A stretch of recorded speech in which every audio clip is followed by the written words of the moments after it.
పోలీసులపై అనుచిత వ్యాఖ్యలు చేసిన ఎమ్మెల్యే కౌశిక్ రెడ్డిపై ఐపీఎస్ అధికారుల సంఘం సీరియస్ అయింది. కరీంనగర్ సిపితో పాటు పోలీసులకు వెంటనే క్షమాపణ చెప్పాలని డిమాండ్ చేసింది. సిపి గౌస్ మత మార్పిడికి పాల్పడుతున్నారని కౌశిక్ రెడ్డి నిరాధార ఆరోపణలు చేసినందుకు బహిరంగ క్షమాపణలు చెప్పాలని కోరింది.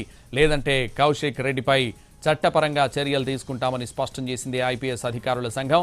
ఇప్పటికే కరీంనగర్ నగర పోలీస్ కమిషనర్ని దూషించిన వ్యవహారంలో హుజూరాబాద్ ఎమ్మెల్యే పాడి కౌశిక్ రెడ్డిపై పోలీసులు కేసు నమోదు చేశారు.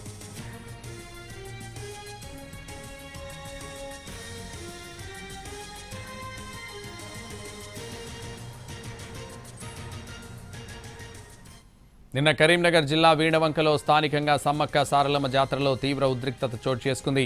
ఈ జాతరకు ఎమ్మెల్యే పాడి కౌశిక్ రెడ్డి కుటుంబ సమేతంగా భారీ కాన్వాయ్తో బయలుదేరారు. దాంతో ఆయన్ను పోలీసులు అడ్డుకున్నారు. జాతర నిర్వహణపై హైకోర్టు తీర్పు ఉండడంతో పరిమిత వాహనాలనే అనుమతిస్తామని ఎమ్మెల్యేకు పోలీసులు సూచించారు. దాంతో పోలీసులపై కౌశిక్ రెడ్డి ఆగ్రహం వ్యక్తం చేశారు. కారులో నుంచి దిగి తన కుటుంబ సభ్యులతో కలిసి జాతీయ రహదారిపై ఆందోళనకు దిగారు.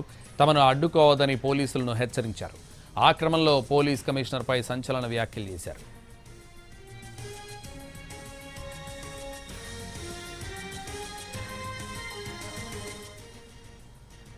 రాబోయేది బీఆర్ఎస్ ప్రభుత్వమని తనను అడ్డుకుంటే సంగతి చెబుతానంటూ బెదిరింపులకు దిగారు కౌశిక్ రెడ్డి. దీంతో పోలీసులు కౌశిక్ రెడ్డికి మధ్య వాగ్వాదం చోటు చేసుకుంది. ఆ తర్వాత 4 వాహనాలకు మాత్రమే అనుమతి ఇవ్వడంతో ఎమ్మెల్యే కౌశిక్ రెడ్డి తన కుటుంబ సభ్యులతో కలిసి వీణవంకకు వెళ్లారు. జాతరలో దళిత మహిళా సర్పంచ్ చేత కొబ్బరికాయ కొట్టించాలంటూ ఎమ్మెల్యే కౌశిక్ రెడ్డి పట్టుబట్టారు. దీంతో అక్కడి నుంచి వెళ్లిపోవాలంటూ ఎమ్మెల్యే కౌశిక్ రెడ్డికి పోలీసులు సూచించారు. పోలీసుల సూచనను ఆయన పట్టించుకోకపోవడంతో ఎమ్మెల్యేను అక్కడి నుంచి పోలీసులు బలవంతంగా బయటకు తీసుకెళ్లారు.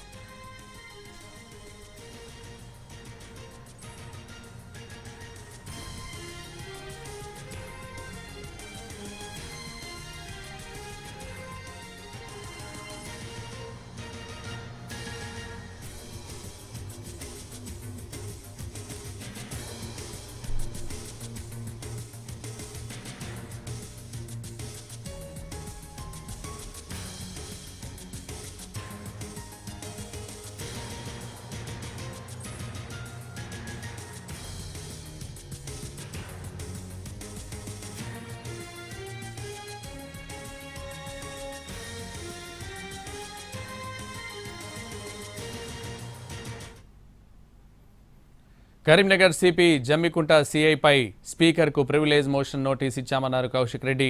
తమ పట్ల అనుచితంగా ప్రవర్తించిన అధికారులను వదిలేసే ప్రసక్తే లేదన్నారు.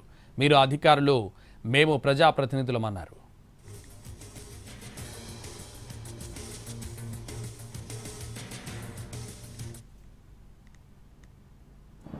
మేము వేసింది ఇలా నాగేందర్ గారు బాజాబ్తు కాంగ్రెస్ పార్టీలో చేరిండ్రు, తనని డిస్క్వాలిఫై చేసి వెంటనే ఖైరతాబాద్ లో బై ఎలక్షన్ రావాలని ఇలా మేము పిటిషన్ వేయడం జరిగింది.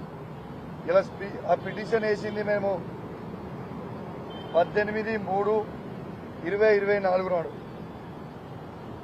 ఇలా పార్టీ మారిండు, రేవంత్ రెడ్డి గారి నాయకత్వంలో పార్టీ మారిండ్రు. ఇలా ఖచ్చితంగా తనని డిస్క్వాలిఫై చేయాలి.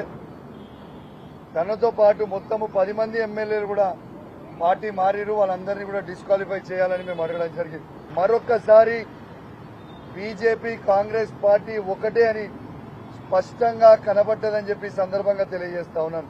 మున్సిపల్ ఎన్నికలు ఉన్నా, నా నియోజకవర్గంలో 2 మున్సిపాలిటీ ఎన్నికలు ఉన్నా, ఇలా లాస్ట్ డే నామినేషన్ అయినా ఇలా నియోజకవర్గం నుంచి పొద్దున 5 గంటలకి బయలుదేరి